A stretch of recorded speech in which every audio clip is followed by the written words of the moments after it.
The Paul Harrell Program on the Answer to Us Network. Hello, ladies and gentlemen. Welcome. Paul Harrell here. Congratulations. You have found the show that reminds politicians they answer to us, we the people of the United States. Thanks so much for joining us today. We can't do this show without you. Got a special treat on the telephone line. We have the Lieutenant Governor of the great state of Arkansas, Mark Darr, is with us. Mr. Lieutenant Governor, are you there? I am, Paul. How are you doing? I'm doing fantastic. It's good to have you on the program again. What are your thoughts about some of the bills? We're going to get right into it here. What are some of your thoughts about some of the bills going on in session today? How's Little Rock doing? And what do you think's on the agenda? What do you think is going to get accomplished for people that want to pull Arkansas towards more of a conservative bent? Well, Paul, I can tell you this. You heard the last election cycle, and you hear it every election cycle. Politicians saying elections have consequences, and I can tell you part of my duty is to preside over the Arkansas Senate. And I've heard that said before. I've actually said that before, but actually getting to preside over and seeing bills that normally wouldn't ever even make it out of committee, pro-life bills, pro-gun bills. Now we're moving to some tort reform bills and some pro-business bills. And to see that actually seeing the light of day, making it through committee on the House floor, getting voted and passing, not just with Republicans, but with a few Democrats supporting it as well, going to the House, same process over there, and then making it to the governor's desk. It is a new day, and elections do have consequences, and it's a great example of seeing conservative. Yeah, I agree. Hey, and you mentioned pro-life bills. Do you know what the status of this heartbeat bill that everybody's been talking about? I was actually interviewed Senator Rapert last week. I was very, very pleased with the amendment that was added that kind of pushed this out to the first and second trimester, because I think that means, while I'm a life at conception guy, Mr. Lieutenant Governor, I want to try to save as many lives as we can. I don't want to get something thrown out in court. Sure. What's the status of that? Well, if I'm correct, I know that it had an amendment added. It went over to the House. I think they added one small change that's actually still a very strong piece of pro-life legislation, one of the strongest ones in the United States. I believe it's over at the House now. I think they're going to vote on it, and we may have to come back to the Senate to pass that one amendment, and then it goes back to the House again. But I believe it'll be passed, and I believe that the governor will sign it into law. Okay, well, good. What about, let's see, we got another one. Let's see, Bruce Westerman had a bill that was going to limit the growth of government. You like that one? I really like that.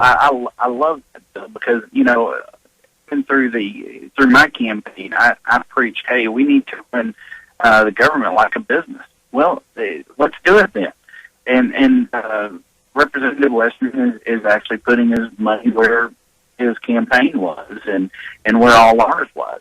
And so being smart in government is not a bad thing. And so I know that the governor has been pulling state reps into his office today, trying to get them to not support that bill. Mm-hmm. I believe that will pass, and whether that's signed into law or not, I'm not sure, but it only takes 51 to override that veto, and I think that will become law. And, finally, we'll be doing government work like a business would. Let me ask you this: Are you hearing down there in Little Rock that are there any Democrats? They've kind of been in control of the legislature for 138 years until now. Mm-hmm. Are you hearing anybody mumble and groan about a toothless veto because, like you said, it does only take that simple majority to override? Are you hearing any of that?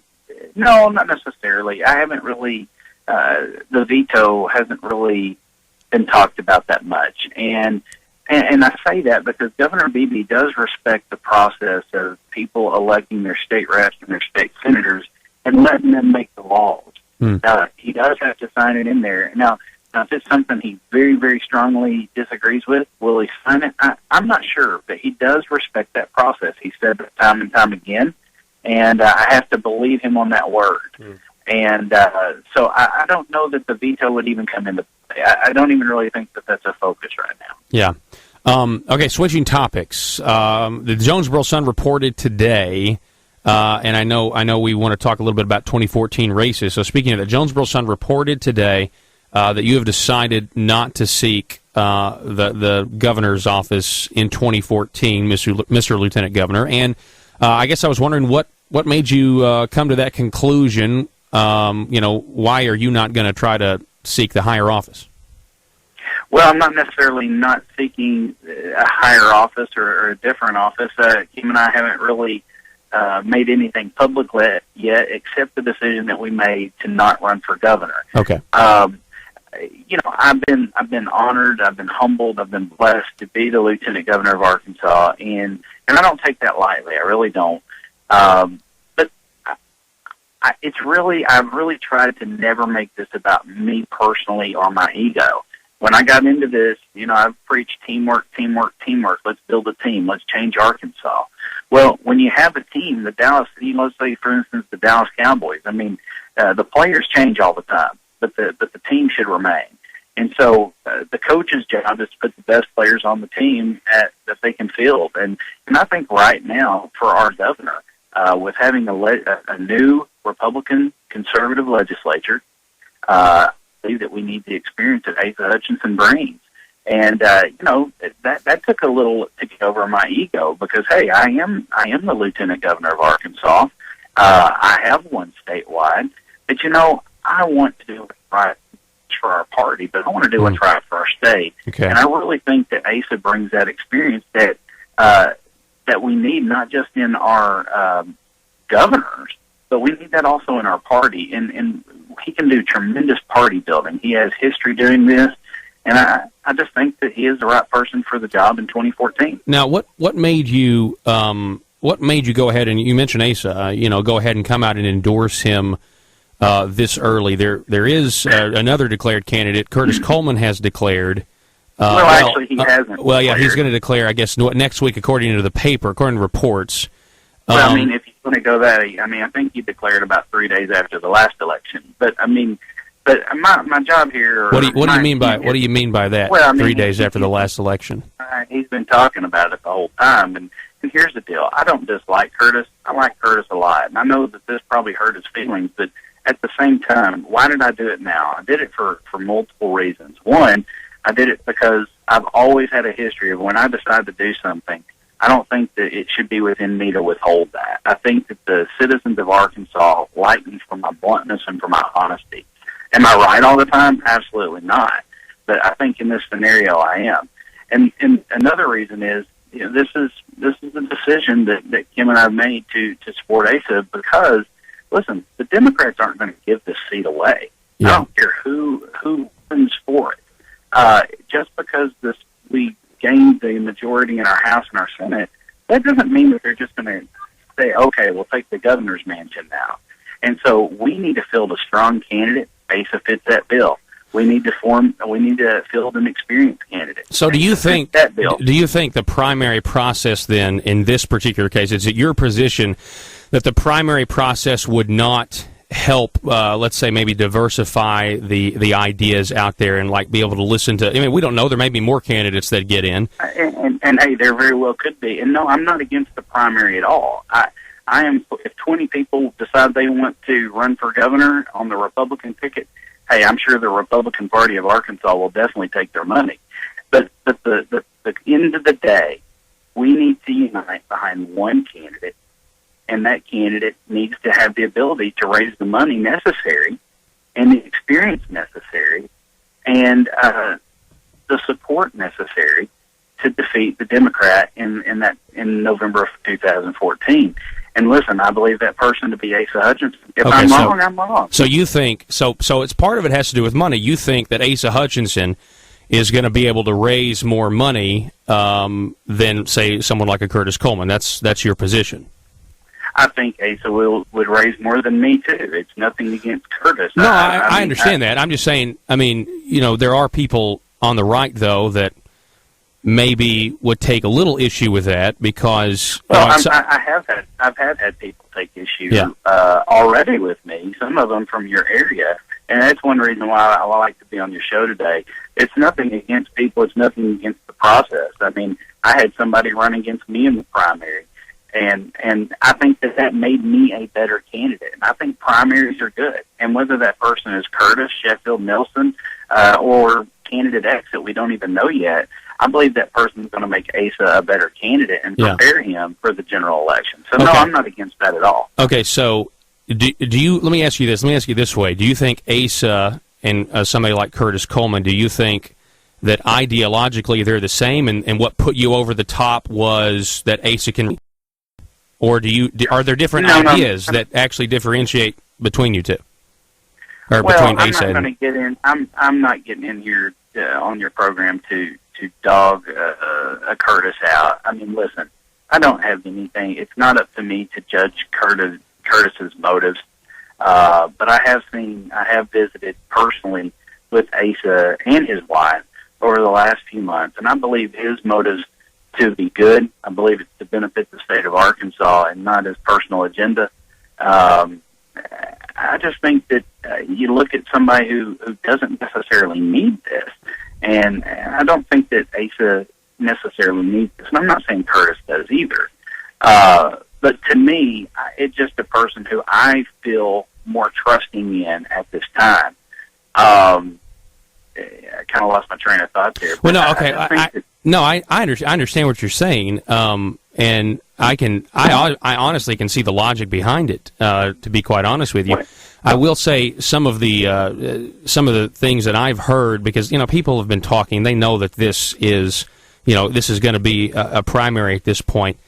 Some people on the right in certain circles have been equating maybe jumping the gun here, getting behind Asa, not letting the primary process work, maybe equating it to what we did nationally with Mitt Romney. I mean, here's a guy, in Mitt Romney that, conservatism he was a great guy, but it was kind of a second language to him, some of the ideological tests, if you will. As a matter of fact, Lieutenant Governor, in October of 2011, you actually came out in the middle of a primary process and endorsed Mitt Romney pretty early, similar to the way we're doing here. Obviously, you were correct. Right. I mean, you were correct, because he did win the nomination, but he kind of fell short. I think, well, listen, I mean, when you talk about the presidential politics, I mean, I don't think really the nation, I mean, Arkansas was going to vote for the Republican no matter who it was. And by the time it got to the primary, it was really already determined anyway. Did I make a few people probably angry? Yeah, because I went against Herman Cain. Well, 2 weeks after I made that endorsement, Herman Cain dropped out. So I'm not, the thing about being an elected official, you're not going to make people happy with every single decision that you make, but you do have to make decisions. And the thing is that I think, you can look at the primary process or you can do whatever, but I think at the end of the day, you have to look at something called reality. And Arkansas is turning conservative. And you know what? In 2 or 3 election cycles, it may be totally different. But right now, Asa has a geography advantage coming from a huge Republican primary base. He has a money advantage, the ability, a name recognition advantage. And so I think if you look at all that kind of stuff, I mean, I'm Lieutenant Governor even realized that.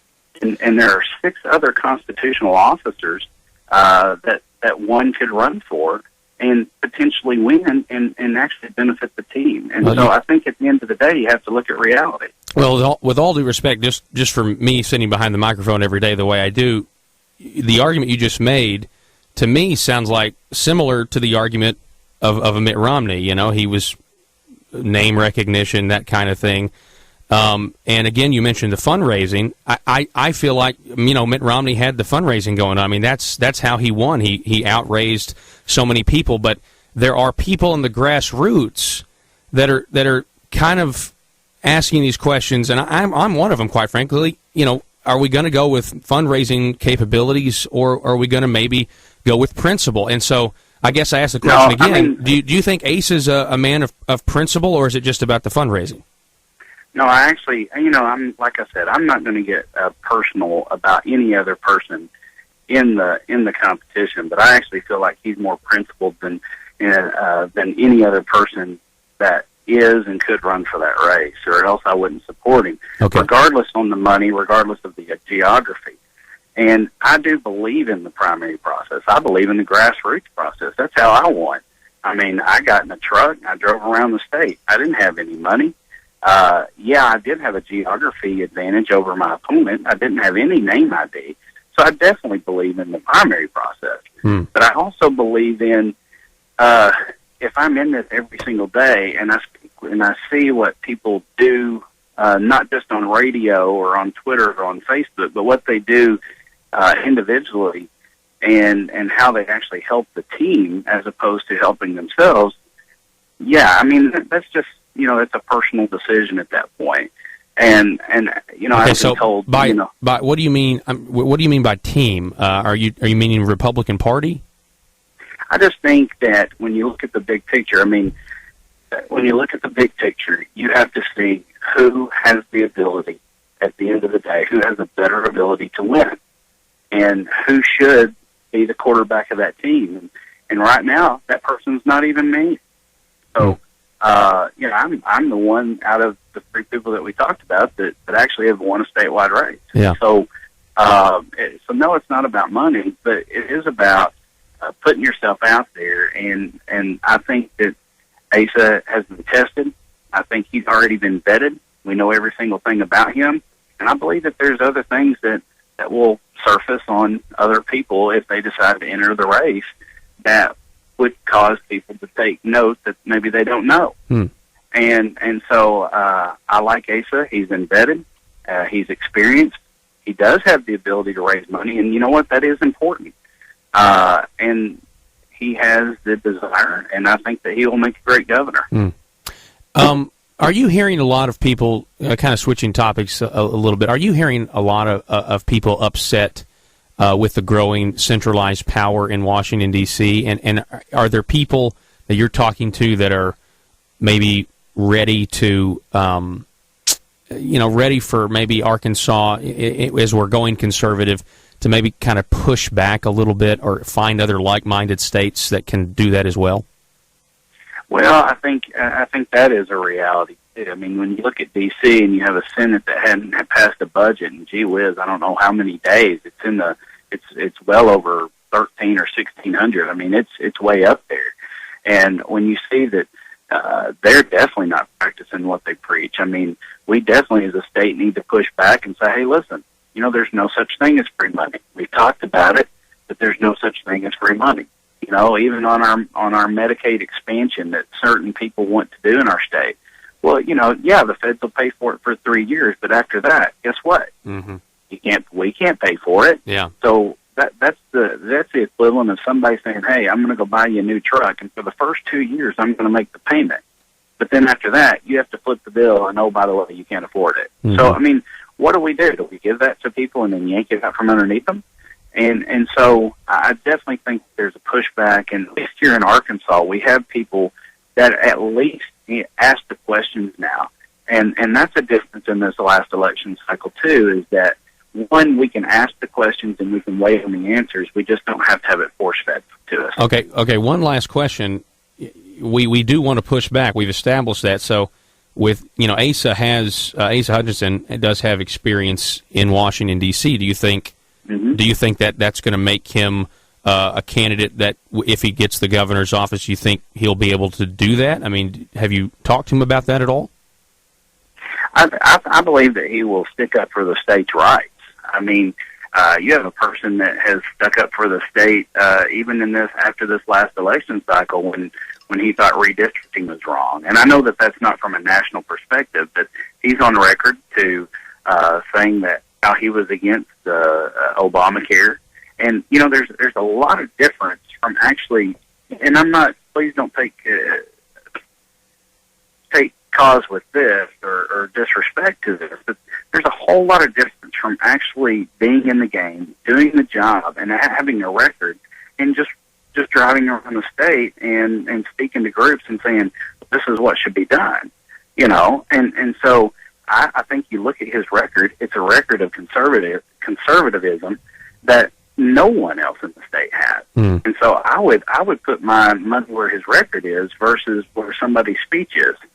Okay, so to you, Asa Hutchinson, that's why you've supported him. He's more of an established candidate. Is that would you think those are correct words? You know, I know the thing is that, well, he'll be the establishment's choice. Well, I am as furthest away from anything establishment at all, and anybody that truly knows me knows that.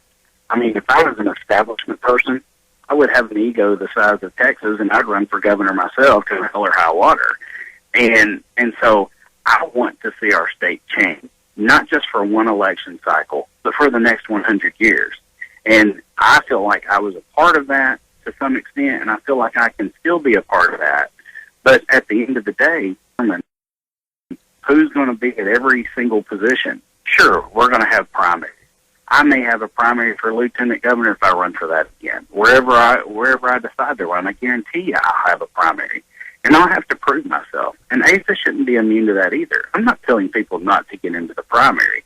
I'm saying, hey, pick the best candidate. And out of the two people that I know of, I believe Asa to be that better candidate. Okay, well, Mr. Lieutenant Governor Mark Darr, I think that's where we'll leave it. I really do appreciate you coming on the program, and I hope to have you on again soon, sir.